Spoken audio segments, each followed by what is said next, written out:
Tonight, It's an embarrassment and a travesty of justice. Hollywood speaks out about O.J. What goes around comes around. Oh, son of a gun.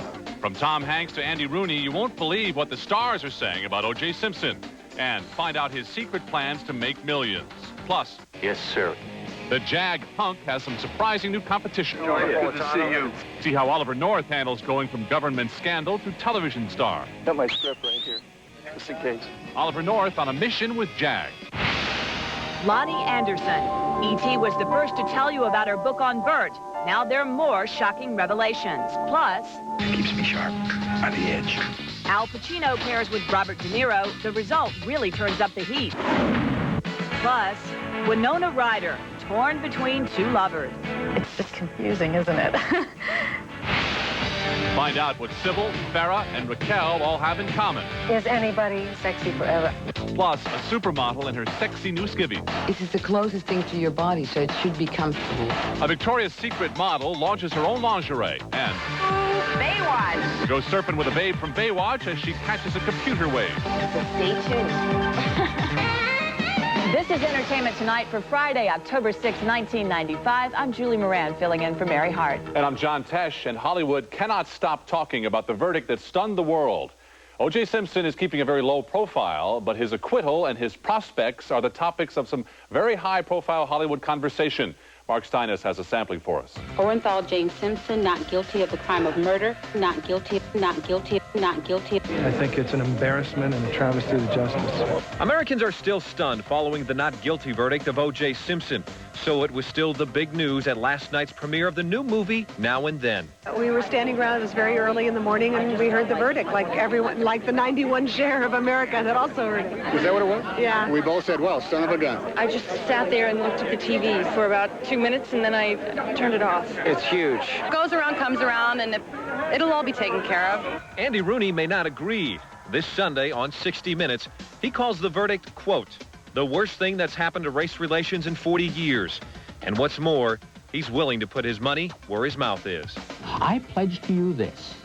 To any person who identifies the killer of Ronald Goldman and Nicole Brown Simpson, which information leads to the conviction of that murderer, I will personally pay the sum of $1 million. The story does not end with speculation about O.J.'s future. More importantly, what about the future of the Simpson children?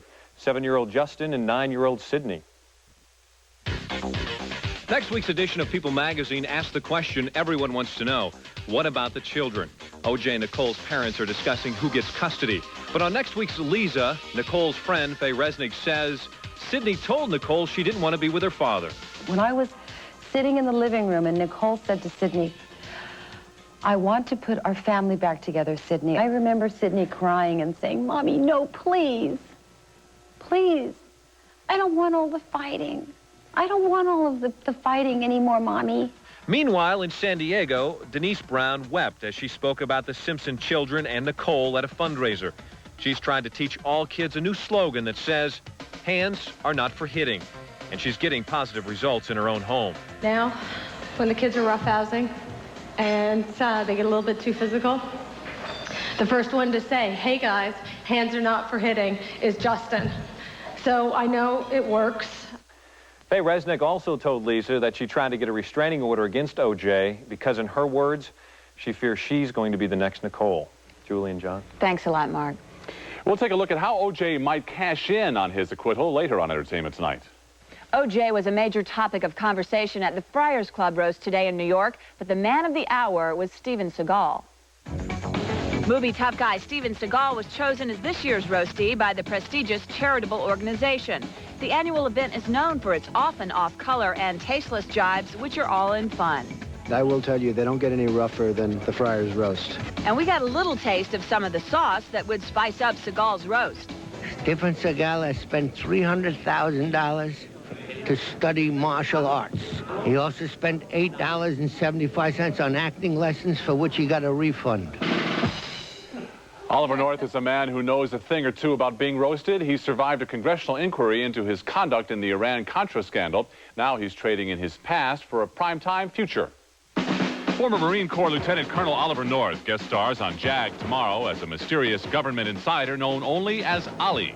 I think I've got my lines down. Got my script right here, just in case. In the episode, North's knowledge of covert operations helps stars David James Elliott and Tracy Needham solve an investigation into friendly fire. And you want this someone to find your missing radio calls and make you a tape. Uh-huh. North says he took the part, a mirror of his former real-life job, after a phone call from JAG producer Don Belisario. So I got two basic rules. I only do good guys. And as long as the Marine Corps doesn't look bad, it sounds like fun. Good to see you. Semper Fi. Semper Fi. North met with fellow Marine extras and series star Elliott at the remote California desert location.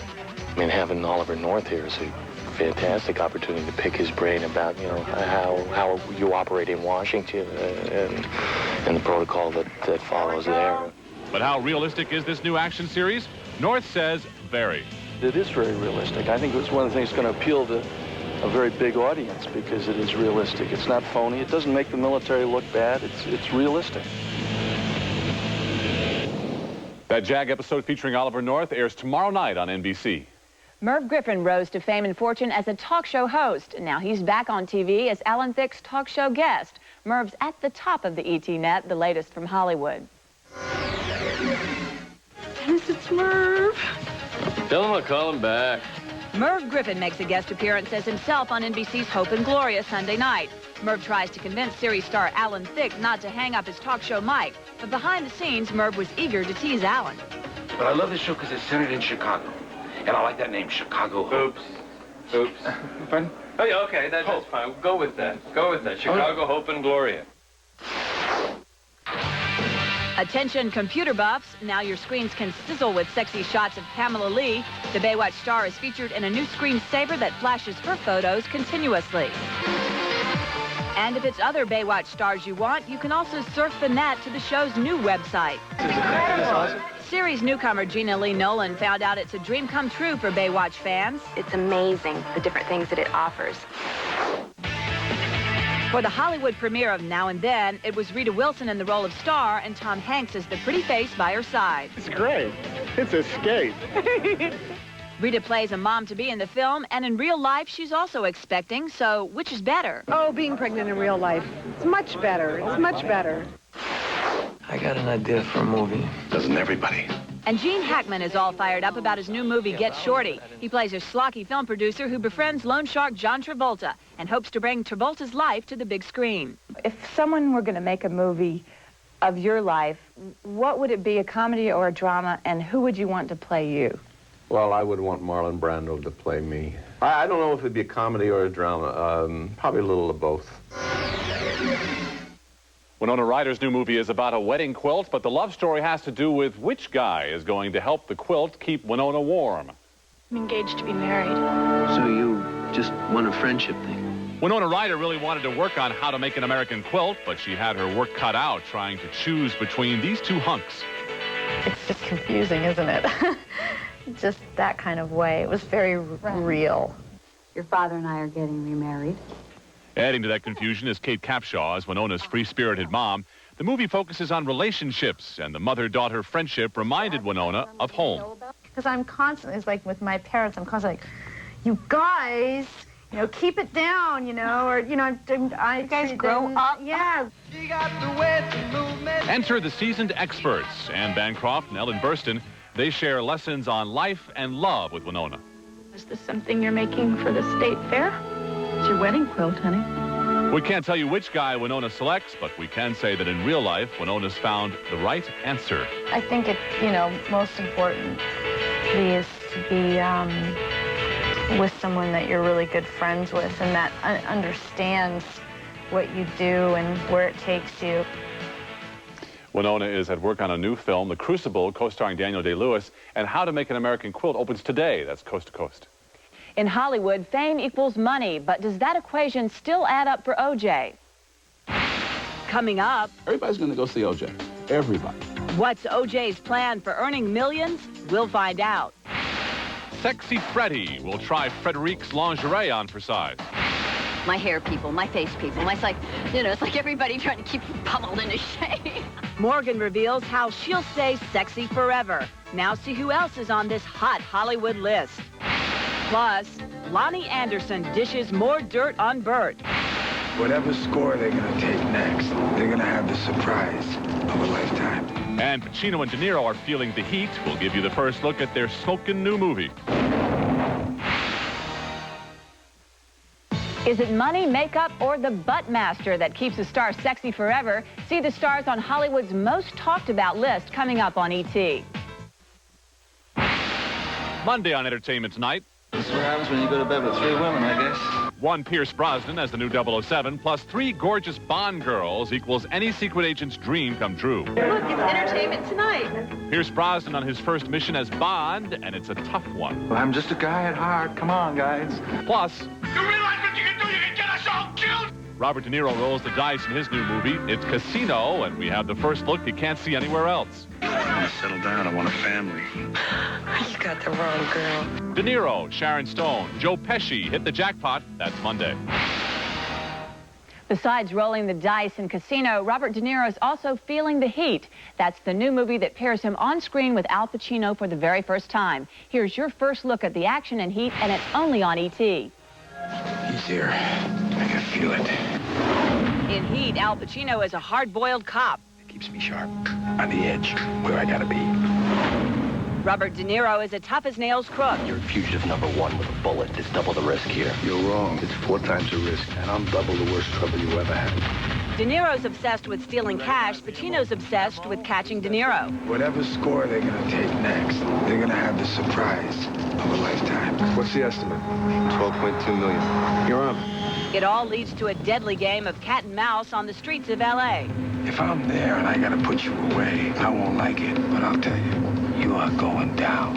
What if you do got me boxed in and I gotta put you down? I will not hesitate for a second. That trailer goes into theaters today. Heat will open in December. Hollywood is full of sexy stars in their 20s, but it takes hard work, genetics, and something special to stay that way for decades. Now, People magazine looks at the women who have made the list. Is anybody sexy forever? People magazine thinks so, and they gave us the first look at their list of women they say are sexy forever. Farrah made the list, as did Jacqueline Smith, proving they're still angels. For Morgan Fairchild, it's as though time stood still, but she admits a little help never hurts.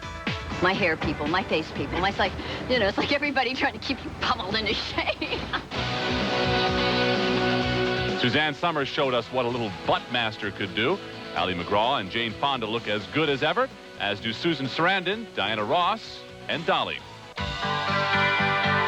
A sense of humor keeps Sybil looking sensational, and Goldie lets us know she's still worth her weight. People magazine editor-in-chief Susan Tepfer says these lovely ladies are more than just pretty faces.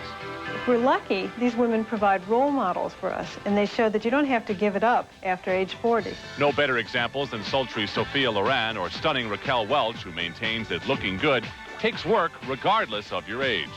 You forget that it was not really that easy when you were a young chick, so you just have to, you know, not throw in the towel. Also on People's Sexy Forever list, Diane Carroll, Barbara Streisand, Angela Lansbury, and Cher. That special issue hits newsstands on Monday. Well, supermodel Frederique knows you have to feel sexy to be sexy, and her secret is in the skimpy stuff. We have an exclusive look at Frederique's intimate apparel.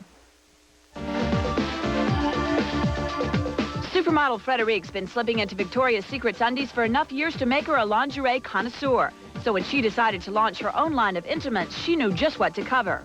To me, this is the closest thing to your body, so it should be comfortable.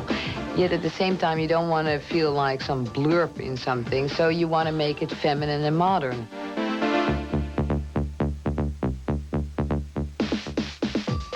Freddie's fashions cover more than most skimpy counterparts, and she's chosen cool cotton to heighten the comfort factor, all without sacrificing sex appeal. This one is also very nice because it shapes the bosom nicer. Can I say bosom? Yeah. From picking just the right print to paring down a soul pitchwoman, Frederique says the strangest part of it all is seeing her name plastered all over someone else's panties. It was weird. Like, you're like, I mean, I started laughing like now. Started to, oh my God, look at that. Frederique says she's amazed at how tongue-tied men get talking with her. One fan claimed he read the Victoria's Secret's catalog when she was in it. She says, what's there to read? Frederique's personal line of lingerie is in stores now. Coming up, Lonnie's nightmare, the secrets of Bert's affair and his broken promises. Plus, is O.J. the $50 million man? What actress started her career in a Swedish toothpaste commercial? The answer is coming up in today's birthdays. Here are the birthdays for Friday, October 6th. What actress started her career in a Swedish toothpaste commercial? It's Britt Eklund. She's 53 today. Also today, comedian Fred Travelina is 53, and journalist Shayna Alexander is 70. More fallout from a shattered superstar marriage. We told you a few days ago about Loni Anderson's claims that Burt Reynolds abused drugs, alcohol, and her. Now, Lonnie's tales of Burt's emotional abuse.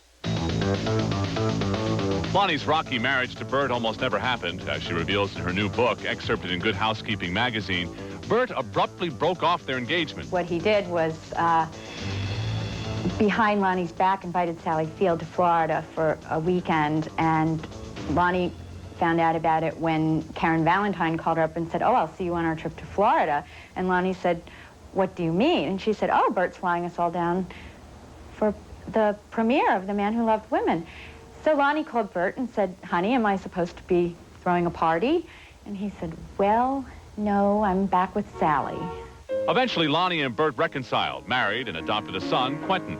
They even made plans to adopt a baby girl, plans that suddenly went awry. Burt reneged and said, "I can't do it. There's too much going on in my life now." According to Loni, what was going on was Burt's affair with Pam Seals. This was slowly revealed like a real bad nightmare. Lonnie's book is called My Life in High Heels, and that issue of Good Housekeeping hits newsstands on Tuesday. O.J. Simpson ran to fame and fortune on the football field. Now, in the aftermath of his multi-million-dollar trial, he's in a dash for cash. The defendant having been acquitted of both charges, he is ordered transported to an appropriate Shears facility and released forthwith. With those words, Judge Ito not only freed O.J. Simpson, he sent him on the road to riches. Published reports estimate that Simpson could earn $50 million through a media blitz, including a pay-per-view interview, acting roles, and speaking engagements. Oh, my God, he's gonna make a lot of money. The sky's the limit. The sky's the limit. Colin Powell gets $60,000. Recently, I read that George Bush was getting $100,000. I'm not going to put a dollar fee on it. He's going to do very well. Despite the bonanza, Simpson's days as a commercial spokesperson appear to be over. Advertisers will not ignore how many people disagree with the verdict. Marketing executives think his fortune now lies in films and sports memorabilia. The movies would surely pay $10 million for his first film. He'll really pack them in. And if O.J. wants to return to broadcasting, executives say black entertainment television could be his home. In the black community, there's a concept of redemption. So I think O.J. has an avenue where he can come back into the mainstream of commercial success. O.J. had one bestseller from behind bars, but insiders in the publishing world say he's priced himself out of the market for a sequel. We've heard that they're asking as high as $5.5 million for his second book, and I think that that's a little bit over the top for publishers right now. That's close to what the Pope and Colin Powell received, and I don't think the publishing industry is willing to pay that much money. One publishing insider, Craig Nelson of Villard Books, has a word of caution for would-be O.J. writers. He says 35 O.J.-related books were published during the trial, but only 5 made money. Don't go away. The best is yet to come. We've got classic Sinatra. Ain't nothing like it here. Production assistance furnished by Delta Airlines. If you're dreaming about Walt Disney World, now Delta has a vacation package to help make your dreams come true. Delta Airlines, you'll love the way we fly. If you love Frank Sinatra and have $500, then beginning October 17th, you can get a suitcase full of his music, a 20-CD package, 450 songs. And here is one of the very best as we say goodbye. Have a great weekend. Take care, everybody. Good bet, the best is yet to come. Best is yet to come, and babe, won't it be fine? You think you've seen the sun, but you ain't seen it shine. Wait till the warm-up's underway. Wait till our lips, they have met. And wait till you see that sunshine day. You ain't seen nothing yet. Best is yet to come, and babe, won't it be fine? Best is yet to come the day that you're mine. Come the day you're mine. His career is a total phenomenon. It's unlike any other. Every one of us who's been around long enough to know who he is has a connection to him and to America through his music. You just wait till your charms are ripe for these arms to surround. Sometimes I have to sit and say to myself, do you know who your father is? I mean, he's had an amazing life and still is. Wait till I get you in my embrace. I'm gonna hold you near. Wait till you see that sunshine place. Ain't nothing like it here. The best is yet to come, and babe, won't it be fine? It's been a fabulous time. Best is yet to come the day that you're mine. Come the day you're mine, and I'm gonna make you mine.